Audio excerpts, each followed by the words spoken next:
Friends, she is Mathabi Manjamba Jugati, a transgender who got Padam Shri this year.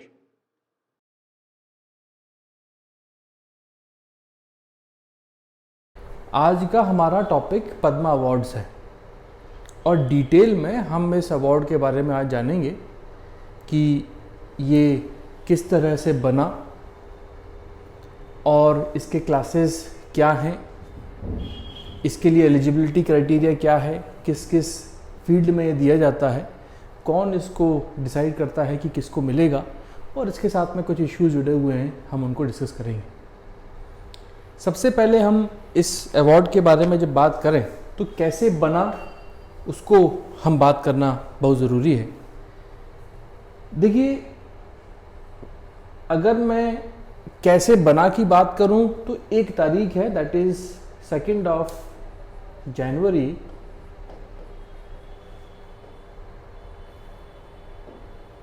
1954।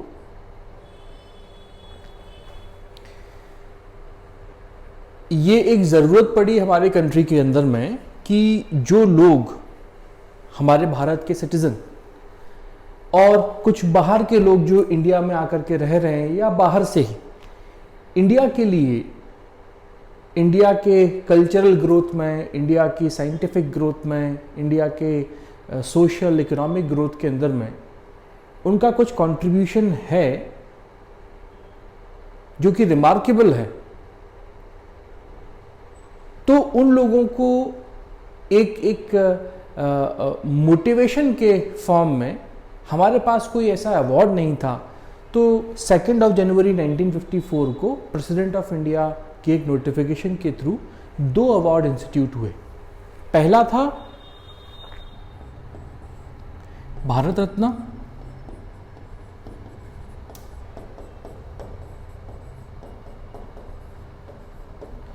और दूसरे थे ये Padma awards. ठीक, कब बने? 2 जनवरी 1954 को। जवाहरलाल नेहरू जी प्राइम मिनिस्टर थे हमारे उस समय पर। ठीक, जब ये बनाए गए थे उस समय पर पे जो क्लासेस में इनको डिवाइड किया गया था वो 3 क्लासेस में थे, क्लास 1, क्लास 2 और क्लास 3। साथ में जो 1954 का जो नोटिफिकेशन था उसमें ये लिखा हुआ था कि किसी भी डेड पर्सन को ये अवार्ड नहीं दिया जाएगा। वो लोग जिन्होंने बहुत अच्छा काम किया है और अभी जीवित है, सिर्फ और सिर्फ उन्हीं लोगों को ये अवार्ड दिया जाएगा। ये प्रोविजन था 2 जनवरी 1954 के नोटिस में। ठीक, भारत रत्न की बात तो हम करेंगे अभी आगे चल करके। 15 जनवरी 1955 ये दूसरी डेट है। इसमें 2 मेजर चेंजेस किए गए। क्या चेंज था? पहला ये कि ये जो पद्मा अवार्ड्स थे इसमें जो क्लास 1, क्लास 2, क्लास 3, पहला वर्ग, दूसरा वर्ग और तीसरा वर्ग, इसको खत्म कर दिया गया। तो क्या किया गया? इसके जगह जो पद्म पुरस्कार पहला वर्ग, उसकी जगह इंस्टीट्यूट किया गया पद्म विभूषण को। क्लास 1 पद्म विभूषण, पद्म पुरस्कार दूसरा वर्ग, उसकी जगह इंस्टीट्यूट किया गया पद्म भूषण को। पद्म पुरस्कार class 2 that is Padma Bhushan, और पद्म पुरस्कार तीसरा वर्ग दैट इज पद्मश्री। तो जो 15 जनवरी 1955 को प्रेसिडेंट ऑफ इंडिया का नोटिफिकेशन आया उसमें क्लियरली जो एक क्लासिफिकेशन था क्लास 1, क्लास 2, क्लास 3 का, वो खत्म करके नाम दे दिया गया क्लास 1 को पद्म विभूषण, क्लास 2 को पद्म भूषण और क्लास 3 को पद्मश्री। ठीक, क्यों? क्योंकि ये रियलाइज किया गया कि जब एक पुरस्कार दिया जा रहा है और उस एक पुरस्कार के अंदर में 3 क्लासेस आइडेंटिफाई कर दी गई। फर्स्ट, जैसे ट्रेन का reservation, first class, second class and third class, ठीक है। तो किसी को दिया जा रहा है पद्मश्री, तो बोले नहीं पद्मश्री नहीं, आपको थर्ड क्लास पद्म पुरस्कार, थर्ड क्लास पद्म पुरस्कार सेकंड क्लास और पद्म पुरस्कार फर्स्ट क्लास। तो अवार्ड्स में भी क्लासेस डिस्टिंग्विश हो गए। तो ये रियलाइज किया गया कि भाई ये तो ठीक नहीं है, तो इन क्लासेस को हटा करके इन अवार्ड्स को कुछ नाम दिया जाए, ठीक है। और दूसरा जो इंपॉर्टेंट क्लास जोड़ा गया वो क्या था कि वैसे तो किसी पर्सन को जिसकी डेथ हो गई है उसको नहीं दिया जाता है, लेकिन अगर ऐसे किसी पर्सन का कंट्रीब्यूशन आउटस्टैंडिंग है तो ऐसा पर्सन जिसकी डेथ हो गई है उसकी डेथ के बाद भी उसको ये अवार्ड्स दिए जा सकते हैं। ये 1955 ऑनवर्ड्स प्रेसिडेंट नोटिफिकेशन के बाद से ये स्टार्ट हुआ, ठीक है। तो ये 2 चीजें बहुत इंपॉर्टेंट जानने वाली हैं, ठीक हो गए। ये भारत रत्न है, इस तरीके से दिखाई देता है, ये अलग है। अच्छा, अगर मैं हायरार्की वाइज बात करूं और इन अवार्ड की कैटेगरी में बात करूं तो ये सिविलियन अवार्ड्स हैं। Awards are classified into different categories. Civilian मतलब नागरिक अवार्ड्स, फिर डिफेंस अवार्ड, पुलिस अवार्ड, इस तरीके से ये जो अवार्ड्स हैं वो क्लासिफाई किए गए, ठीक है। तो जो पद्मा अवार्ड्स हैं और भारत रत्न हैं ये सिविलियन अवार्ड्स हैं, ठीक है। In which Bharat Ratna is the highest civilian award in our India. जैसे डिफेंस के अंदर में Param Vir Chakra, that is the highest defence award, highest award in terms of the defence services, that is Param Vir Chakra. इसी तरीके से सिविलियन फील्ड के अंदर में भारत रत्न हाईएस्ट अवार्ड है, ठीक। और उसके बाद में अगर हम बात करें तो सेकंड नंबर पे आता है पद्म विभूषण, थर्ड नंबर पे आता है पद्म भूषण और फोर्थ नंबर पे आता है पद्मश्री। तो ध्यान रखें। अच्छा, मैंने यहां पर पे एक टर्म इस्तेमाल किया, वो टर्म है इंस्टीट्यूशन। इंस्टीट्यूशन मतलब कब ये बनाया गया, ठीक। यहां पर मैं आपको एक चीज क्लियर कर दूं कि जैसा मैंने बोला कि ये एक प्रेसिडेंट के ऑर्डर से बना है।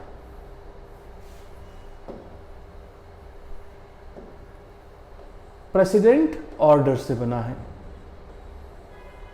इसका मतलब क्या हुआ? President is a head of executive, है ना। और उस एग्जीक्यूटिव हेड के बेसिस के ऊपर पे एक एग्जीक्यूटिव ऑर्डर निकाल करके इस अवार्ड को इंस्टीट्यूट किया गया। इसका मतलब क्या ये अवार्ड कॉन्स्टिट्यूशनल है? तो उसका जवाब है नहीं, ये अवार्ड कॉन्स्टिट्यूशनल नहीं है। कॉन्स्टिट्यूशनल का मतलब क्या होता है कि इस अवार्ड के बारे में अगर हमारे इंडियन कॉन्स्टिट्यूशन के अंदर में लिख दिया होता तो ये कॉन्स्टिट्यूशनल होता, ठीक है, कॉन्स्टिट्यूशनल प्रोविजन के थ्रू बनाया गया होता, ठीक है। दूसरा, ये स्टैट्यूटरी अवार्ड है क्या? स्टैट्यूटरी का मतलब क्या होता है कि कोई एक लॉ बनाया होता पद्मा अवार्ड्स के लिए और उसके थ्रू उसको इंस्टीट्यूट किया गया होता, तो वो भी नहीं। तो ये बना कैसे है? ये एक एग्जीक्यूटिव ऑर्डर के थ्रू बना है। इसका मतलब ये एक एग्जीक्यूटिव अवार्ड है, ठीक। इसको प्राइम मिनिस्टर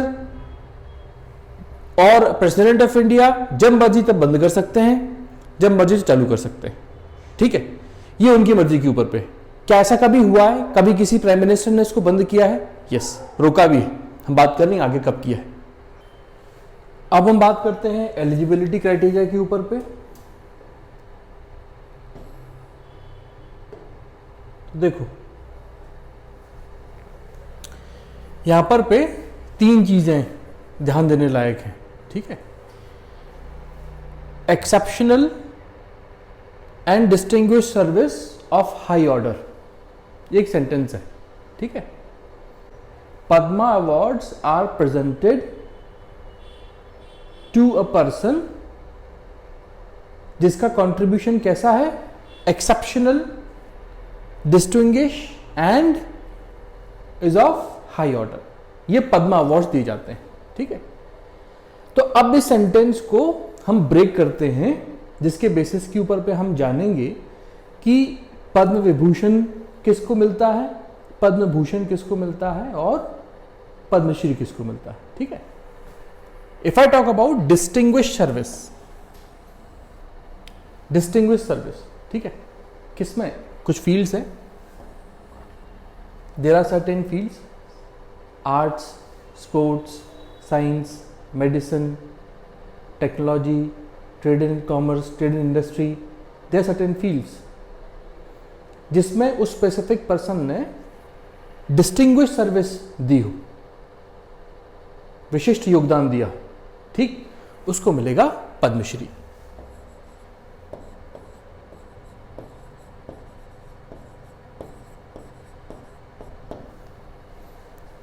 उसको क्या मिलेगा, Padma Shri. Now number 2, distinguish service with highest order, distinguish service with highest order, उसको मिलेगा पद्म भूषण।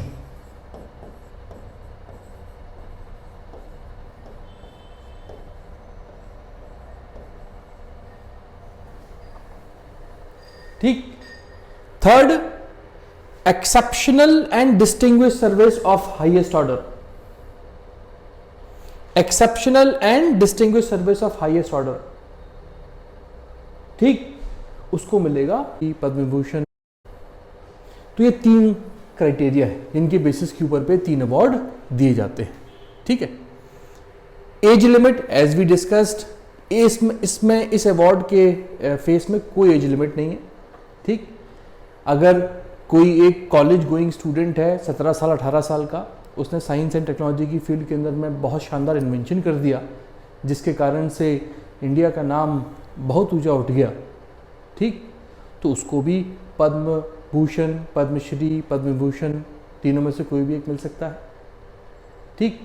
70 साल का कोई एक बुजुर्ग है जिसने बड़े लंबे समय तक अपनी सर्विसेज इस कंट्री को कंट्रीब्यूट की हैं, उसको भी मिल सकता है। तो एज कोई क्राइटेरिया नहीं है, नंबर 1। नंबर 2, जेंडर कोई क्राइटेरिया नहीं है, ठीक। इसके अंदर मैं स्पेसिफिकली उस एक स्पेसिफिक पर्सन की क्लास, उसका ऑक्यूपेशन, उसका जेंडर क्या है, इन सबको अलग हट करके इन अवार्ड्स को क्लासिफाई किया गया है, इन अवार्ड्स को इंस्टीट्यूट किया गया है, ठीक है।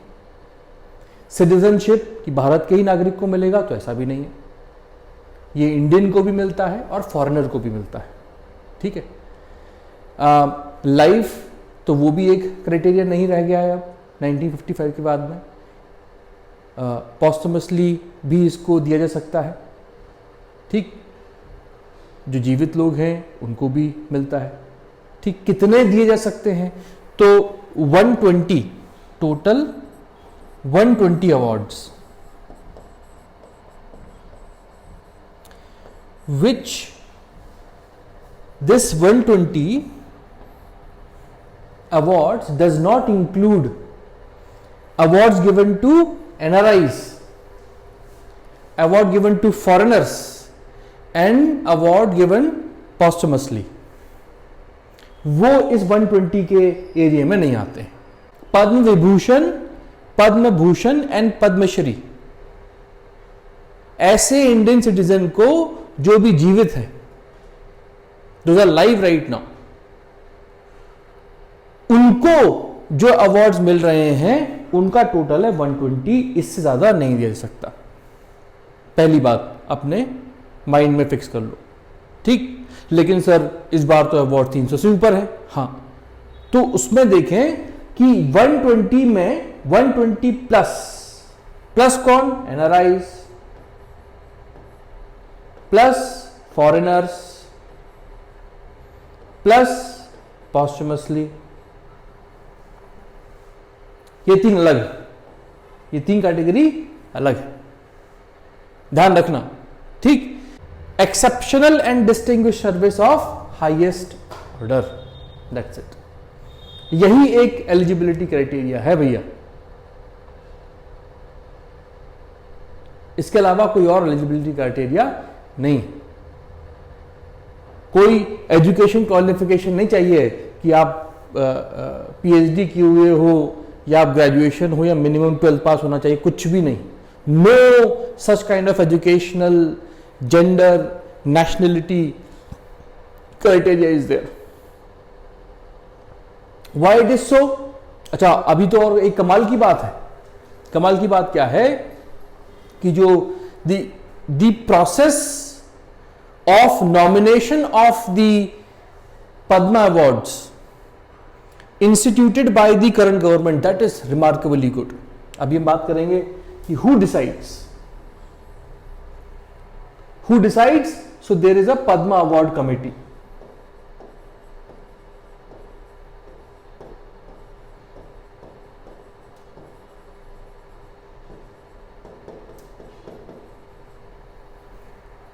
There is a Padma Award committee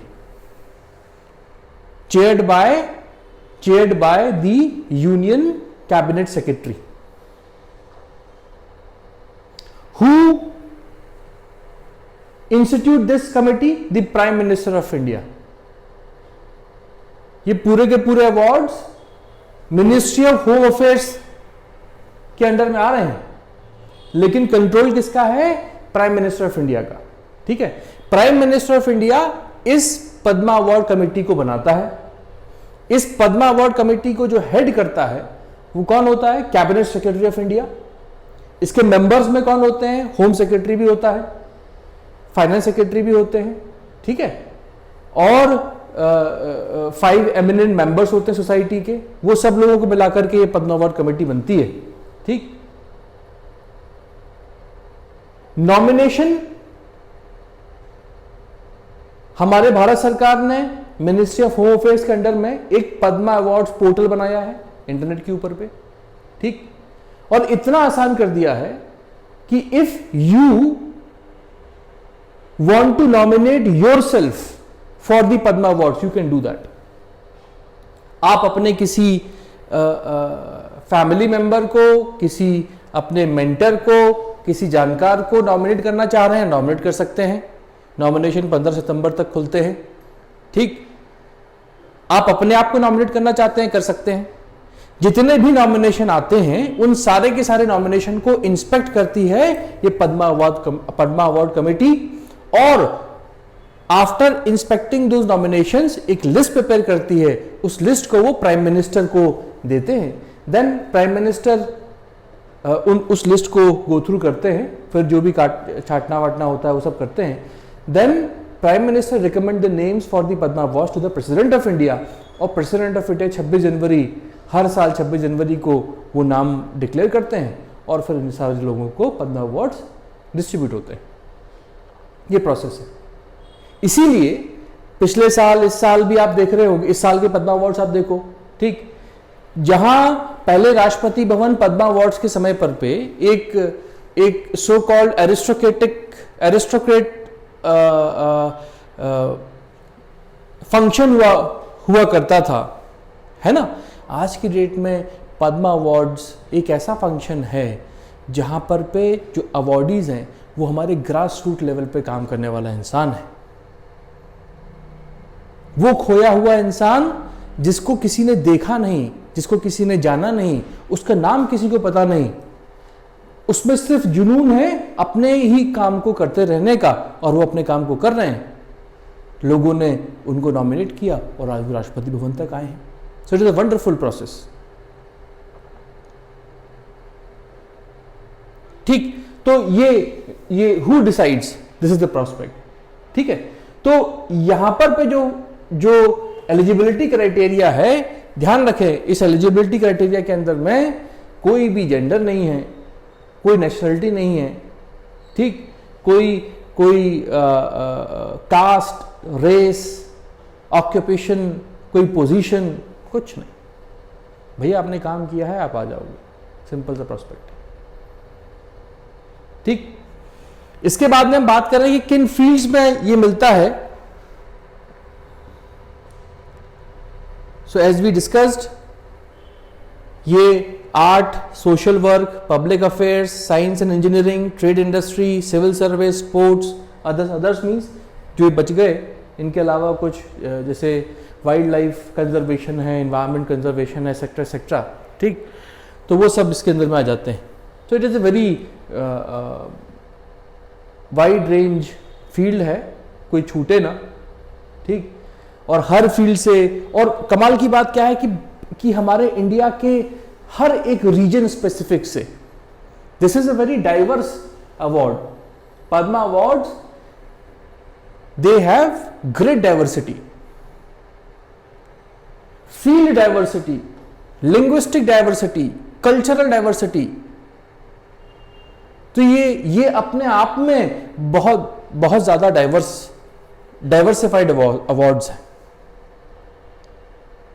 ऐसा कोई रीजन नहीं छूटता हमारे इस भारत का जहां से इन पद्मा अवार्डीज को उठा करके नहीं लेकर के आ जाता आज की डेट में, करंट सिनेरियो में। ठीक, अभी जो फील्ड है, इस फील्ड के अंदर में जो सिविल सर्विस वाला जो क्लॉज है, ये बड़ा इंटरेस्टिंग है। क्यों? क्योंकि इसमें एक छोटा सा पॉइंट छुपा हुआ है। जो एलिजिबिलिटी का प्रोस्पेक्ट है, उसमें ये बोला गया है कि गवर्नमेंट सर्वेंट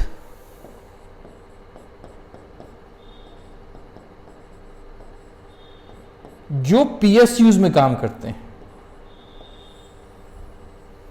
गवर्नमेंट सर्वेंट जो पीएसयूज में काम करते हैं, they are not eligible for Padma awards. Other government servants are. तो जो पब्लिक सर्विस, जो सिविल सर्विस वाला जो प्रोस्पेक्ट है ना, पब्लिक अफेयर्स मतलब पॉलिटिक्स, डायरेक्टली है वो तो। ठीक, civil services means government employees which includes which does not includes the government employees, those who work in the PSUs. ध्यान रखें। बोले सर ये तो डिस्क्रिमिनेशन है। PSU वालों ने क्या पाप किया है? तो एक ही पाप किया है कि तुमने PSU में नौकरी कर ली भैया। तो ऐसा क्यों है? ये सिविल सर्विसेज जो फील्ड है, इसके अंदर में पीएसयूज के एम्प्लॉइज को क्यों नहीं दिया जाता? एक जेन्युइन क्वेश्चन है। ठीक, देखो फैक्ट ये है कि अगर मैं इन गवर्नमेंट एम्प्लॉइज की बात करूं, सिविल सर्विस की बात करूं, –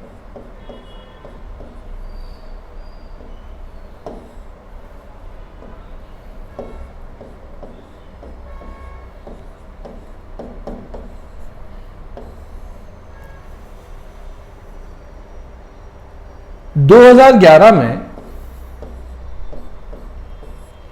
जो मिनिस्टर ऑफ स्टेट होम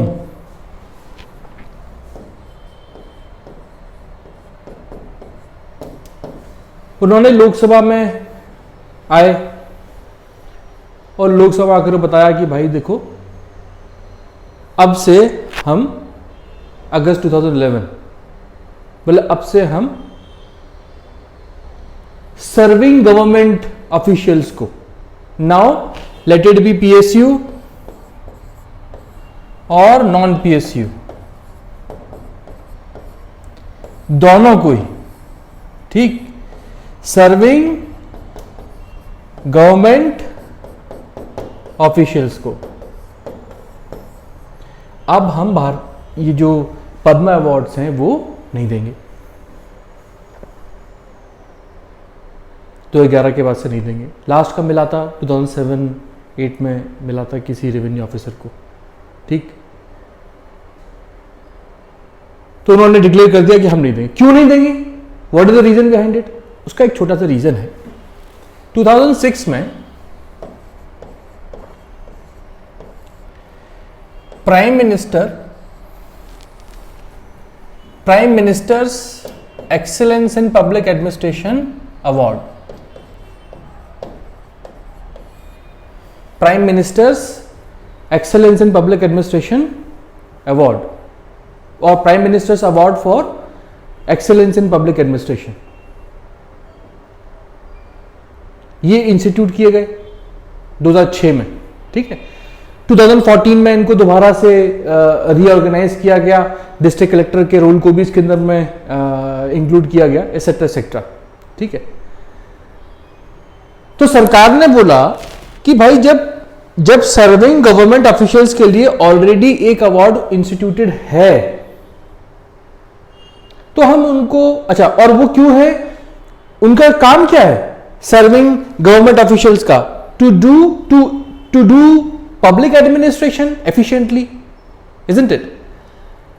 तो जब आप अपनी ही फील्ड में एक्सीलेंस करोगे तो आपकी फील्ड का एक्सीलेंस अवार्ड आपको मिलना चाहिए, तो वो एक ऑलरेडी अवार्ड है, prime minister's award for excellence in public administration, वो ऑलरेडी है। तो जब है तो फिर ये क्यों मिले, तो इस कारण से 2011 के अंदर में minister of state home affairs ने लोकसभा के अंदर में आके इन्फॉर्म किया कि भैया 2011 ऑनवर्ड्स हम सर्विंग ब्यूरोक्रेट्स को ये पद्मा अवार्ड्स नहीं देंगे। तो आज की जो सिचुएशन है वो ये है कि ये जो सिविल सर्वेंट्स हैं, ये जो सिविल सर्वेंट्स हैं इनको अब पद्मा अवार्ड्स नहीं मिलते। कैटेगरी है उसके अंदर में, civil services category is there, but इसमें जो अवार्ड्स मिलते हैं वो रिटायर्ड ब्यूरोक्रेट्स होते हैं, रिटायरमेंट के बाद में वो कुछ काम कर रहे हैं, किसी मिनिस्ट्री से, किसी डिपार्टमेंट से एफिलिएटेड हैं, ठीक, उसमें काम कर रहे हैं, एक्स्ट्रा ऑर्डिनरी काम किया तो उनको मिल जाता है। सर्विंग गवर्नमेंट ऑफिशियल्स को अब नहीं मिलता, चाहे वो पीएसयू के हों चाहे वो नॉन पीएसयू के हो, ध्यान रखिएगा। ठीक है, इश्यूज क्या रहे हैं, हु डिसाइड्स, हमने डिस्कस किया है। इश्यूज क्या रहे हैं, पहला तो इशू हमने अभी स्टार्टिंग में बात की थी कि क्या ये अवार्ड्स, क्योंकि because of these awards are executive awards instituted by an executive order of president of this country, तो क्या इनको स्टॉप किया जा सकता है, तो मैंने आंसर दिया था हाँ बिल्कुल किया जा सकता है। तो कभी हुआ था, बिल्कुल हुआ था, 1977 से 79 जो हमारे कंट्री के अंदर में जनता गवर्नमेंट आई थी, जनता पार्टी की सरकार, Morarji Desai was the prime minister of our country at that time, ठीक, जनता पार्टी की सरकार, तो उन्होंने इन पद्मा अवार्ड्स को बंद कर दिया। क्या बोले कि भैया ये तो this is a political tool, highly politicised awards, appeasement politics का एक टूल है, लोगों को खुश करने के लिए अवार्ड बनाया गया है। ठीक है, जो वाकई में काम करता है उसको मिलता नहीं है, जो सरकार की एप्पल पॉलिश करता है उन लोगों को अवार्ड्स दे दिए जाते हैं। So it is of no use, it is of no use, इस कारण से इसको बंद कर दिया था उन्होंने। ठीक, अच्छा ध्यान रखना कि इस अवार्ड में मिलता क्या है, कोई जो अवार्डी है उसको क्या कुछ बेनिफिट्स मिलते हैं इस अवार्ड के थ्रू। भाई पहली चीज तो ये जो मेडल है, ये मेडल मिल रहा है, ठीक, और मेडल के साथ में एक सर्टिफिकेट मिलता है, दैट्स इट। ये दो चीजें पद्मा अवार्डीज को मिलती हैं। इसके अलावा कोई मॉनेटरी बेनिफिट, कोई एक्स्ट्रा प्रिविलेज, ऐसा कुछ भी इन पद्मा अवार्ड्स के साथ में एसोसिएटेड नहीं है। हाँ, भारत रत्न के साथ में कुछ प्रिविलेजेस एसोसिएटेड हैं, वो हम भारत रत्न की वीडियो के अंदर में डिस्कस करेंगे। But as far as the Padma awards concern, तो इन अवार्डीज को सिर्फ दो चीजें मिलती हैं, एक तो ये मेडल और दूसरा उनका सर्टिफिकेट, दैट्स इट। उनके काम को रिकॉग्निशन मिलता है, लोग जानते हैं, उनको फेम मिलता है, ठीक, वो एक सेकेंडरी एस्पेक्ट है, ठीक है। तो दीज आर दी थिंग्स।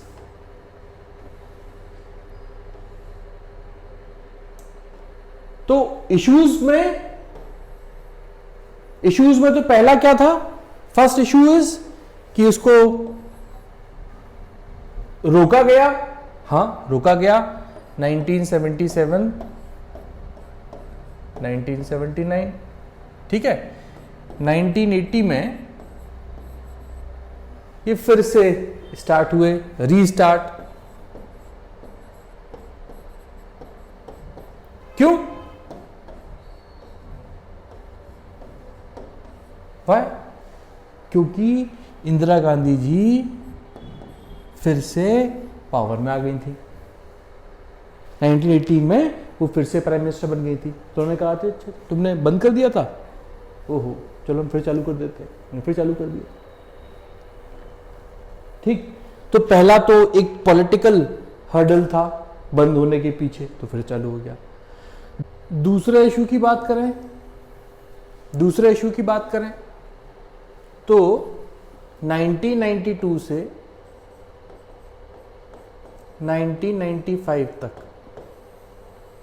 ये बंद रहे अवार्ड्स। क्यों बंद रहे? मिड 1992 में ये बंद हो गए। उसके कारण था कि एक केरला हाई कोर्ट और एक Madhya Pradesh high court. Kerala high court में 13 Feb 1992 को एक PIL is public interest litigation, एक PIL फाइल की गई। बालाजी राघवन जी थे, उन्होंने एक PIL फाइल की। बेसिस क्या दिया? That the Padma awards they are violating Indian Constitution and very specifically the Article 18(1) of our Indian Constitution. Article 18(1). देखो ध्यान रखना, मैंने स्टार्टिंग में क्या बोला था कि these awards are constitutional, so I said no, ठीक। तो यहां पर यह मत सोचना कि देखो एक टर्म होता है अनकॉन्स्टिट्यूशनल, ठीक है, और एक टर्म होता है कॉन्स्टिट्यूशनल। इन दोनों में कुछ फर्क है, ठीक। कॉन्स्टिट्यूशनल का मतलब यह होता है कि ऐसा कोई प्रोविजन जो इंडियन कॉन्स्टिट्यूशन के अंदर में दिया गया हो, ठीक, एज पर द कॉन्स्टिट्यूशन। पहला है एज पर द कॉन्स्टिट्यूशन और दूसरा कॉन्स्टिट्यूशनल, कि भाई कॉन्स्टिट्यूशन के अंदर में दिया गया है, कोई प्रोविजन दिया गया है, ठीक। कोई एक कमीशन है ना, जैसे finance commission of India article 280, ठीक। तो बोलते हैं कि साहब that is the constitutional commission. Why? Because the provision to constitute the finance commission that is given there in the Indian constitution, ठीक है। दूसरा टर्म आ रहा, अच्छा, अब now there is an organisation which is not mentioned in the constitution. तो इसका मतलब क्या हम उसको ये बोलेंगे कि वो अनकॉन्स्टिट्यूशनल है? नो, वो एक्स्ट्रा कॉन्स्टिट्यूशनल है। वो कौन है? Extra constitutional. अनकॉन्स्टिट्यूशनल कब बोलेंगे? जब whenever an event of establishment of that specific award, organization or act is violating any provision of Indian Constitution and it went for the judicial review and the constitutional bench, जो supreme court की constitutional bench है, उसने उसको judicial review किया और उसको बोला कि नहीं साहब ये तो कॉन्स्टिट्यूशन के प्रोविजन से मेल नहीं खाता है और इसको हम खत्म कर देंगे, तो वो अनकॉन्स्टिट्यूशनल बोले जाते हैं। ध्यान रखना यहां पर थोड़ा सा डिफरेंस है, ठीक है। तो क्या पद्मा अवार्ड्स अनकॉन्स्टिट्यूशनल हैं? तो नहीं है। कॉन्स्टिट्यूशनल है? नहीं है। तो फिर क्या है, वो एक्स्ट्रा कॉन्स्टिट्यूशनल है, वो हमारे इंडियन कॉन्स्टिट्यूशन के किसी भी प्रोविजन को वॉयलेट भी नहीं करते हैं और उनके बारे में हमारे किसी भी कॉन्स्टिट्यूशन के प्रोविजन में दिया भी नहीं है। ठीक है, तो वो कॉन्स्टिट्यूशनल प्रोविजंस के थ्रू एस्टेब्लिश नहीं हुए हैं और वो हमारे क्योंकि किसी भी कॉन्स्टिट्यूशन के प्रोविजन को वॉयलेट नहीं करते हैं तो वो नॉन कॉन्स्टिट्यूशनल भी नहीं है, सॉरी अनकॉन्स्टिट्यूशनल भी नहीं है। ठीक है, तो ये एस्टेब्लिश हुए हैं एक एग्जीक्यूटिव ऑर्डर से और इनकी लेजिटिमेसी को चेक कब किया गया, जब एक बालाजी राघवन जी ने 13 फेब 1992 को एक PIL फाइल की केरला हाई कोर्ट में और थोड़े समय बाद में 24 अगस्त 1992 को सत्यपाल आनंद ने मध्य प्रदेश हाई कोर्ट के अंदर में उसी साल एक PIL फाइल कर दी। दोनों का बेस एक ही था कि the Padma awards they are violating the Indian constitution article 18(1). क्या बोलता है कि साहब भारत सरकार किसी को भी टाइटल नहीं दे सकती, स्टेट किसी को भी टाइटल कॉन्फर नहीं कर सकता एक्सेप्ट एजुकेशन एंड डिफेंस। तो ये ना तो एजुकेशन अवार्ड्स हैं ना ही डिफेंस अवार्ड्स हैं। ठीक, तो बोले सिविलियन अवार्ड्स हैं, ये टाइटल है भैया और ये स्टेट इसको कॉन्फर करता है, तो ये 18(1) का वायलेशन है। ठीक है, तो 24 अगस्त 1992 को सत्यपाल आनंद ने MP हाई कोर्ट के अंदर में इंदौर बेंच में, ये हुआ था इंदौर बेंच में,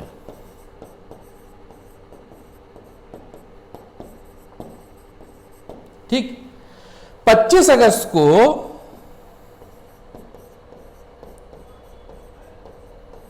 MP हाई कोर्ट ने पद्मा अवार्ड्स को रोक दिया कि बॉस पद्मा अवार्ड्स नहीं बटेंगे, रुक गए। हाई कोर्ट ने रोक दिया, साहब भारत सरकार नहीं दे सकती। ठीक, तो ये जो मैटर है रिव्यू के लिए गया। देखो, जब भी कॉन्स्टिट्यूशन, इंडियन कॉन्स्टिट्यूशन की बात होती है और इंडियन कॉन्स्टिट्यूशन के किसी भी आर्टिकल के इंटरप्रिटेशन की बात होती है, तो यहां पर पे क्या था, आर्टिकल 18(1) के इंटरप्रिटेशन की बात थी, आर्टिकल 18(1) के इंटरप्रिटेशन की बात थी। ठीक है, तो कॉन्स्टिट्यूशन के इंटरप्रिटेशन की बात है। तो whenever such kind of case is there with the supreme court of India, तो जो बेंच मींस कुछ जज लोग मिलकर के एक केस की सुनवाई कर रहे हैं, they are hearing a case. ठीक है, सो हाउ मेनी जजेस are there to here the case. If there is a single जज तो वो उसको बोलते हैं सिंगल जज बेंच, इफ देयर आर 2 जजेस तो बोलते हैं 2 जज बेंच, इफ देयर आर 3 जजेस तो बोलते हैं 3 जज बेंच। ठीक है, तो किसी भी कॉन्स्टिट्यूशन केस को सुनने के लिए जो मिनिमम रिक्वायरमेंट है वो 5 जज की होती है, ध्यान रखना। ठीक है, तो 5 जज की एक बेंच बैठी सुप्रीम कोर्ट में और उन्होंने रिव्यू किया इस पूरे के पूरे केस को। ये 5 जजेस थे। हालांकि इन जजेस के नाम एग्जामिनेशन पॉइंट ऑफ व्यू से इंपॉर्टेंट नहीं है, इस सिर्फ एक ओवरव्यू के लिए आप लोग इसको देख लें। इन लोगों इस कॉन्स्टिट्यूशन 5 जज बेंच ने मध्य प्रदेश हाई कोर्ट के स्टे को रिव्यू किया, आर्टिकल 18(1) के स्टेटस को रिव्यू किया, पद्मा अवार्ड्स के नेचर को रिव्यू किया, भारत सरकार के जो आर्ग्यूमेंट्स थे उनको सुना और 15 अगस्त 1995 में सुप्रीम कोर्ट ने अपना जजमेंट दिया और उसमें क्लियर कट बोला कि पद्मा अवार्ड्स आर्टिकल 18(1) का वायलेशन नहीं है। क्यों नहीं है? क्योंकि पद्मा अवार्ड्स टाइटल नहीं है, दे आर नॉट टाइटल्स। और उन्होंने एक स्पेसिफिकेशन रिलीज किया कि जो पद्मा अवार्डीज हैं वो पद्मा अवार्डीज इस अवार्ड को as a prefix and suffix अपने नाम के आगे पीछे इस्तेमाल नहीं कर सकते। तो क्या कर सकते हैं? तो सिर्फ इस तरीके से कर सकते हैं कि अपना लेटर हेड के ऊपर पे सफिक्स प्रीफिक्स के फॉर्म पे, नेम प्लेट के ऊपर पे वो सब चीजें नहीं कर सकते। ठीक है, हाँ, क्या एंटाइटलमेंट है पद्मा अवार्डीज को कि अपना नाम लिख करके नीचे ये लिख सकते हैं कि पद्मा अवार्ड विनर या Padma Vibhushan winner, Padma Bhushan winner, Padmashri winner या विनर ऑफ पद्म भूषण, ठीक है, इस तरीके से लिख सकते हैं, या awardee, Padma Vibhushan awardee, Padmashri awardee, इस तरीके से लिख सकते हैं। ठीक है, एज अ टाइटल इस्तेमाल नहीं कर सकते। टाइटल का मतलब क्या होता है, जैसे डिफेंस के अंदर में कर्नल अभिजीत दुबे, है ना। एजुकेशन के अंदर में डॉक्टर सतपाल सिंह राणा, पीएचडी के लिए डॉक्टर मिल गया, डॉक्टरेट की डिग्री ले ली तो टाइटल मिल गया डॉक्टर, है ना। एमबीबीएस के लिए डॉक्टर मिल गए। ठीक, एलएलबी किया तो एडवोकेट लग गया आगे। ठीक, इंजीनियरिंग किया तो ईआर लग गया आगे, है ना। तो इस तरीके से these are the education titles. तो सुप्रीम कोर्ट ने क्या बोला 15 दिसंबर 1995 को कि पद्मा अवार्ड्स टाइटल नहीं है भैया, जिस कारण से ये आर्टिकल 18(1) का वायलेशन नहीं करते। ठीक, कितनी भाई ये जो अवार्ड है एक इंसान को कितनी बार मिल सकता है, ठीक है, तो इसकी भी कोई लिमिट नहीं। अगर किसी को पद्मश्री मिल गया है तो सर क्या उसको पद्म भूषण मिल सकता है, क्या पद्म विभूषण मिल सकता है क्या? बिल्कुल मिल सकता है, बिल्कुल मिल सकता है। जो स्टैट्यूट है, as per the statute there has to be 5 years gap. अगर किसी को ईयर 2000 में पद्मश्री मिला है, ठीक, तो उसको एज पर दी स्टैट्यूट 2005 में पद्म भूषण मिल सकता है या पद्म विभूषण मिल सकता है। अच्छा, ऐसा भी नहीं कि पद्मश्री मिला है तो कोई एक हायरार्की है भैया कि पहले अच्छा पद्मश्री मिल गया तो अब की बार तो पद्म भूषण मिलेगा, उसके बाद में फिर मिलेगा आगे पद्म विभूषण। ऐसा भी नहीं है, ऐसा भी नहीं है। किसी को डायरेक्ट पद्म विभूषण भी मिल सकता है, नीचे के कभी मिले ही ना हो, समझ रहे हो। लेकिन ये दो जो अवार्ड्स हैं इनके बीच में 5 साल का गैप होना चाहिए। इसके लिए भी एक प्रोविजन लगा दिया सरकार ने कि in case of exceptional service, extra ordinary exceptional service है तो हम इस 5 साल के क्राइटेरिया को रिड्यूस कर सकते हैं।